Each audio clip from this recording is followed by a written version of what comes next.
Trump is the closest thing to God. Yeah. I heard Lucifer and God were really tight once.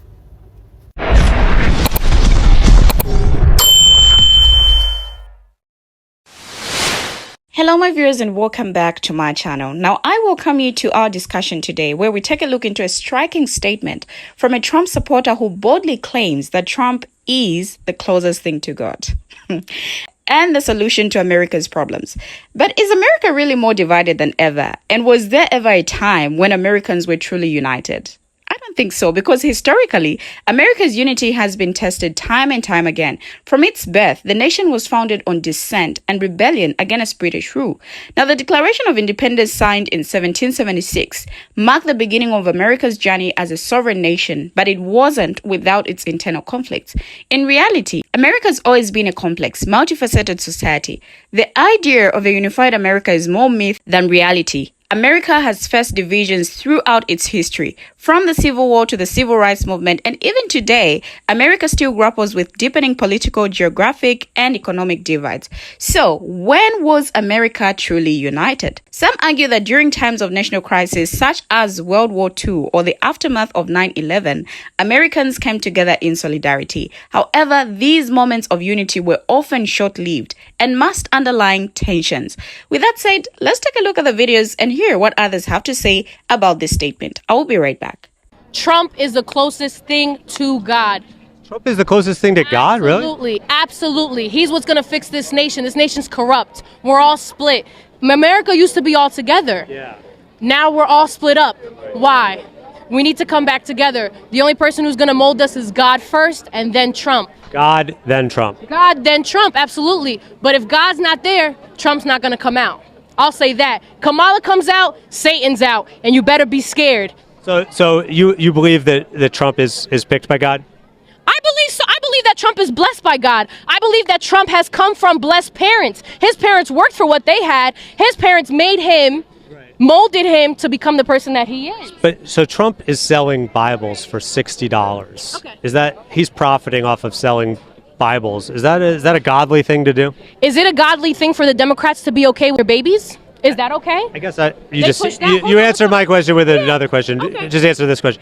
Is it a godly thing to do for Trump to be? Absolutely. Absolutely. It's a business. He's a businessman. That's what this country needs. What do we need? And if the business is selling the Bible, that's okay? That's perfectly fine. What are churches doing? When you go to church, don't they ask you for $1? Don't they ask you to do this and that? Churches are businesses. This whole country's a business. I don't know if I'm just cynical or forgetful or have bad memory or something, but in the 40 years I've been here, I've never known a time for all of Americans to be together.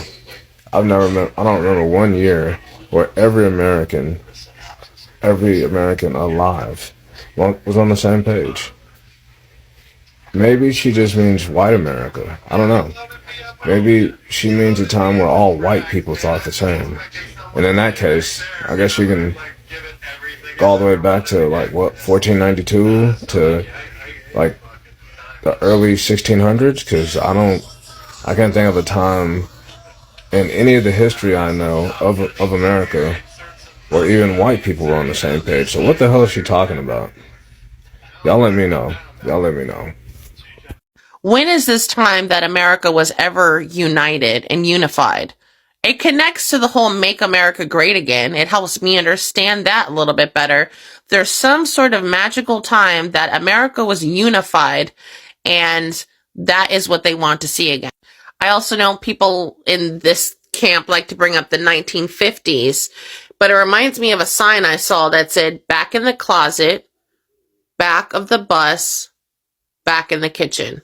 Which to me means if that is the time period that people idolize and think we were all together, what I'm hearing is whether you were queer or a woman or a person of color in all of those intersections, it was easier when you weren't complaining to us.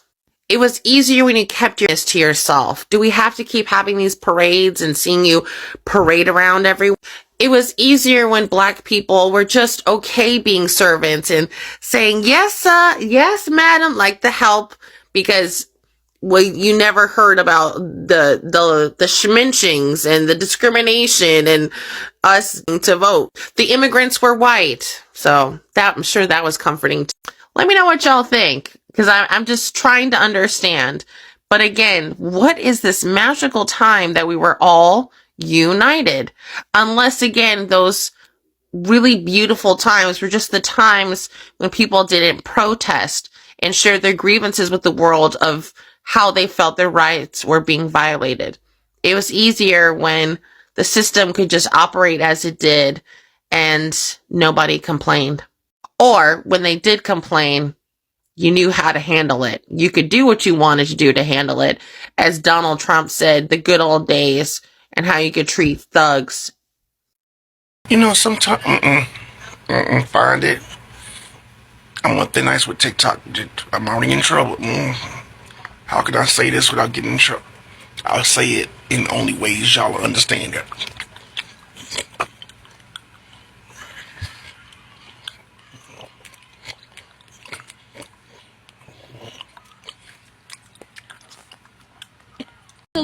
I'm an atheist, and I'm telling you right now, you need Jesus. I am a full-blown atheist, and even I'm telling you, you need every bit of Christ in your life, because there's no way you just said Trump is the closest thing to God. This got to be a skit. There's no way this is for real. No way. No how. And y'all saying the Trumplettes ain't a cult? Please. Now, the recent declaration by this Trump supporter proclaiming him the closest thing to God is a chilling testament to the dangerous cult of personality surrounding the former president. Now, this misguided devotion isn't just a mere expression of admiration. It's a disturbing conflation of politics and divinity. By positioning Trump as a divine savior, his followers absolve him of accountability, ignore his flaws, and dismiss legitimate criticism. Now, this warped worldview isn't just harmful to democracy. It's also rooted in a flawed understanding of American history. The notion that America was once unified and now divided ignores the country's complex, often problematic past. From its founding, America has grappled with the internal conflicts, slavery, segregation, and social inequality. Unity has always been an aspirational goal, not a historical reality. Moreover, this narrative glosses over the harmful policies and rhetoric that have exacerbated America's divisions. Trump's presidency was marked by divisive rhetoric, xenophobia, and policies targeting marginalized communities. Rather than bridging gaps, he exploited existing fault lines.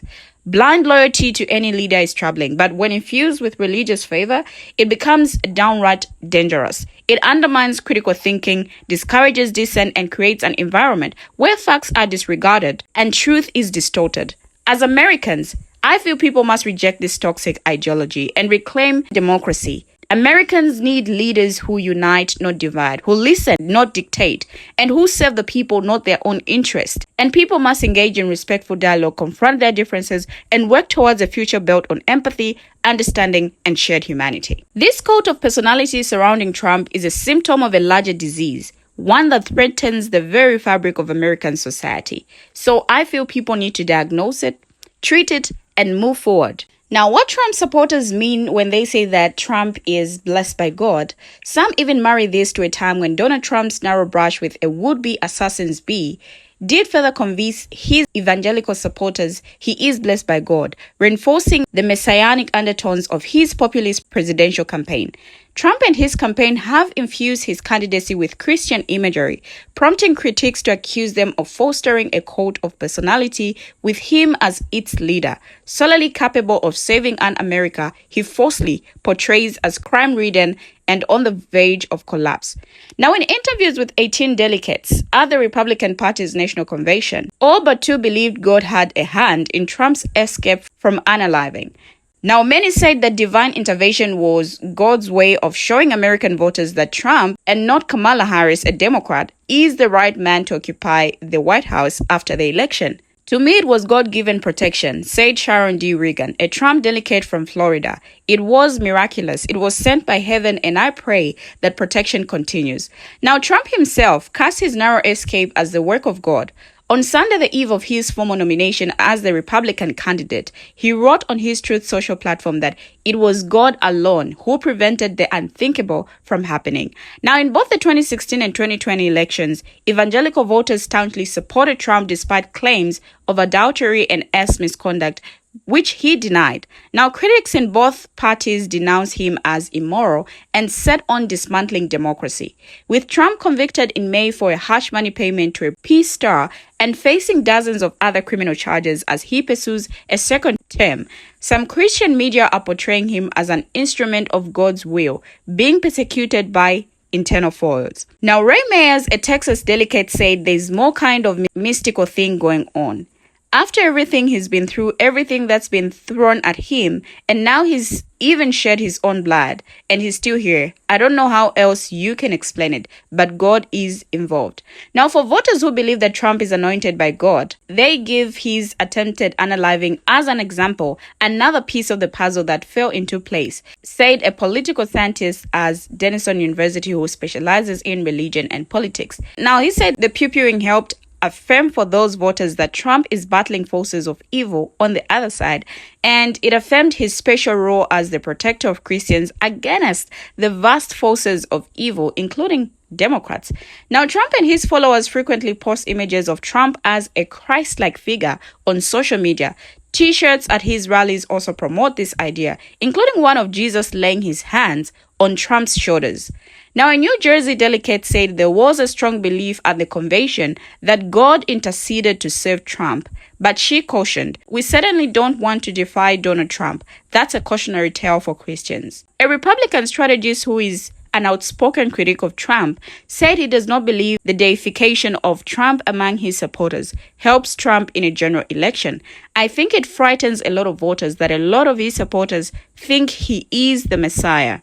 Now, I don't know what you guys think about this, but I want you to also be the teachers of this video. So share your thoughts, your views, your take on this and what you have to say about this Trump supporter statement. Thank you for always watching and see you in my next video as I bring you another interesting video.